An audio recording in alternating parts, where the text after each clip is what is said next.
আমাদের পররাষ্ট্রমন্ত্রী দিল্লি যাবে। দিল্লিতে কি উদ্দেশ্যে যাবে সেটা আমরা কেউ জানি না। তবে একটা পোস্ট করেছিলাম, পোস্টটা একটু দেখাই আপনাদেরকে, দেখানোর পর আপনারা বুঝবেন বিষয়টা। আমি কালকে রাতে সম্ভবত দিয়েছিলাম, একটু দেখি। এই যে রাষ্ট্রীয় সফরে দিল্লি যাচ্ছেন পররাষ্ট্র মন্ত্রী।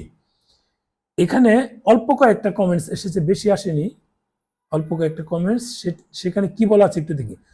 উনি গিয়ে যদি ভিসা বিষয়ে কথা বলে ওপেন করে আসে, বাংলাদেশের মানুষের জন্য অনেক সুবিধা হবে, তৃতীয় পক্ষ টাকা খাওয়া বন্ধ হবে। এই যে এখানে আমি ওনার কথার সাথে রকি খান 100% একমত। আমি চাচ্ছি যে মানে থার্ড পার্টি যে স্লট নেওয়ার জন্য এটা বন্ধ হয়ে যাক। আমি কিন্তু শুরু থেকেও চাচ্ছি, এখনো চাচ্ছি। এখন অনেকে বলবে তাহলে এই কাজ কেন করছেন? ভাই কেন করছি, আমার যে সাবস্ক্রাইবার যারা আছে ট্রাস্টেড, আমাকে যারা ট্রাস্ট করে, বিশ্বাস করে, তাদের অনুরোধে কিন্তু এখানে আসা। আমি কিন্তু 2025-এর জুলাইয়ে ধরেছি, 24-এর আগস্টে ধরিনি, 25-এর জুলাইয়ে শুরু করেছি, এর আগে শুরু করিনি।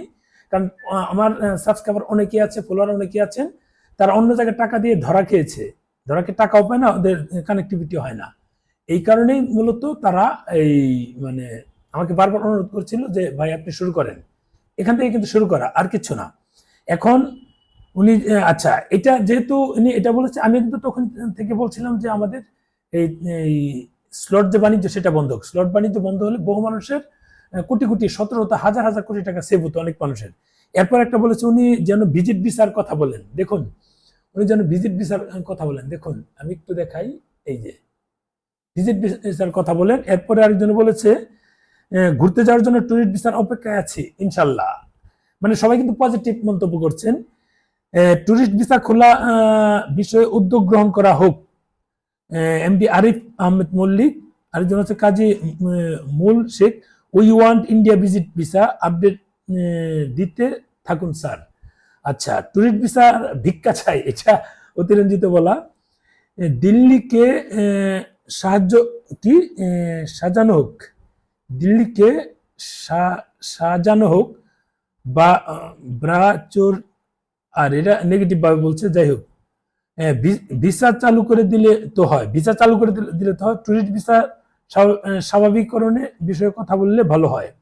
এটা মোহাম্মদ ইয়াহিয়া। আচ্ছা, দুই দেশের সম্পর্ক ভালো হওয়া খুবই দরকার। এই দুর্দিনে ভারত তেল দিয়ে আমাদের যে উপকার করেছে তা যদি কেউ অস্বীকার করে সে অকৃতজ্ঞ। যাই হোক, এই অল্প কয়েকটা কমেন্টস এখানে দেখলাম, এই কমেন্টস গুলোই সবাই কিন্তু পজিটিভ কমেন্টস করেছে। এই পজিটিভ কমেন্টস গুলো মানে আমাদের যেহেতু প্রয়োজন, আমরা যেহেতু ওখানে এই ডাবল এন্ট্রি, আজকেও বেশ কয়েকজন আসলো, আমরা ডাবল এন্ট্রি ভিসা বা ট্রিটমেন্টের জন্য, অথবা যারা শিক্ষার ক্ষেত্রে যাচ্ছে, বা আমরা যারা কম টাকায় অনেক জায়গায় ঘোরার সুযোগ পাই, সেটা ভারতে পাই। যেটা ভারতের বাইরে অন্য জায়গায় বিমানে যেতে হয়, ভারতে কিন্তু আমরা স্থলপথে চলে যাই। মানে সিকিম গেলে আমাদের যেখানে 14,000 টাকা খরচে হয়ে যায়, সেই সিকিম তো আমরা বরফ দেখতে পাই, বা ন্যাচারাল ভিউ দেখতে পাই, কাঞ্চনজঙ্ঘা ভিউ পাই, হিমালয়ের যে একটা মানে স্পর্শ সেটা আমরা পাই। সেটা কিন্তু অল্প টাকা হয়, 14-15 হাজার টাকায় হয়ে যায় বাংলাদেশ থেকে। খুব বেশি একটা দূরে, পঞ্চগড় থেকে তো মাত্র 60-70 কিলোমিটার দূরে। এরকম যেহেতু আমরা সুযোগগুলো মানে পাই অল্প টাকার মধ্যে, তাই আমাদের দরকার ট্যুরিস্ট ভিসা। ট্যুরিস্ট ভিসা চালু হলে শুধু আমি একা না, আমাদের যারা এই এজেন্সির সঙ্গে যুক্ত শত শত এজেন্সি আছে, তারা কিন্তু পরোক্ষ ভাবে হোক বা যেভাবে হোক, তারা প্রত্যক্ষ হোক পরোক্ষ হোক, তারা কিন্তু চাচ্ছে ট্যুরিস্ট ভিসা চালু হোক। তার মানে এই এজেন্সিদের সাথে অনেকেই জড়িত মানে স্থলবন্দরগুলোতে এই পাশাপাশি মিলিয়ে লক্ষ লক্ষ লোক কিন্তু এটার সাথে জড়িত। এটা কিন্তু গত প্রায় 2 বছর যাবৎ বন্ধ। এই 2 বছর বন্ধ থাকার কারণে আমাদের প্রত্যাশাটা একটু আরো বেড়ে গিয়েছে। আমরা চাচ্ছি যে দ্রুত যেন এটার একটা সমাধান হয়। আমরা ভেবেছিলাম যে হয়তোবা আমাদের প্রধানমন্ত্রী উনি হয়তোবা এই ভারতের প্রধানমন্ত্রীর সঙ্গে একটা সাক্ষাৎ করবে, যাবে, একটা দ্বিপাক্ষিক আলোচনা হবে, তখন এই ট্যুরিস্ট ভিসাটা খুব গুরুত্ব পাবে। কারণ আমাদের যারাই কথা বলে, দেখুন এই যে রাজশাহীর যে সহকারী হাই কমিশনার, ভারতীয় ইন্ডিয়ান হাই কমিশনের, সে একটা কথা বলেছে, টুরিস্ট ভিসার বিষয়ে দ্রুত পদক্ষেপ নেওয়া হচ্ছে। এটা কিন্তু প্রত্যেকটা টেলিভিশন চ্যানেল, প্রত্যেকটা সাংবাদিক একই প্রশ্ন করছে যে এটার আপডেট কি, এটার খবর কি, আপনারা কি করবেন। তার মানে এটা আমার আর আপনার এটা টার্গেট না, বা চিন্তা ভাবনা, সবার একই চিন্তা ভাবনা। কারণ কম টাকা আমরা এটা করতে পারি। আর যারা দেখবেন নেগেটিভ কমেন্টস করে, মানে ওদের তো আমাকে দেখলে চুলকায়, কারণ ওদের ব্যবসায় আমি লালবাতি জ্বালাই বিভিন্ন সময়ে। ওরা নেগেটিভ বলবে, এটাই বাস্তব, এটাই বাস্তব, এটা নেগেটিভ বলতে থাকবে, ওরা বলবেই।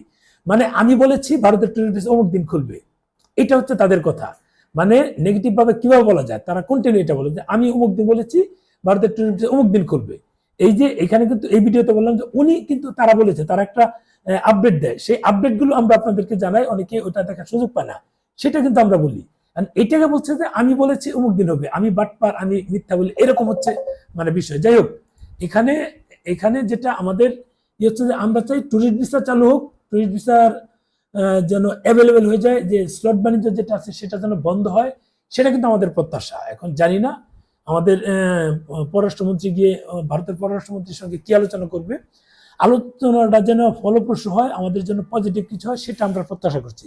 ভালো থাকবেন, শেয়ার দেন ভিডিওটা। উনি যেহেতু যাচ্ছে, আমরা মানে পজিটিভ হয়তো বা কিছু পেতে পারি, যেহেতু নির্বাচিত সরকার আসলে ভারত বলেছিল আমাদের সাথে একটা গুড রিলেশন তারা করবে, যেহেতু আমাদের নির্বাচিত সরকার আসছে, ভারত নিশ্চয়ই এটা পজিটিভ ভাবেই নিবে, যেহেতু অনেক বিষয়ে তারা আমাদের সঙ্গে বিভিন্ন সেক্টরের কথা বলছে, যেমন ডিজেল ক্রাইসিস, তারা কিন্তু আমাদেরকে দিয়ে হেল্প করছে, এটা কিন্তু পজিটিভ।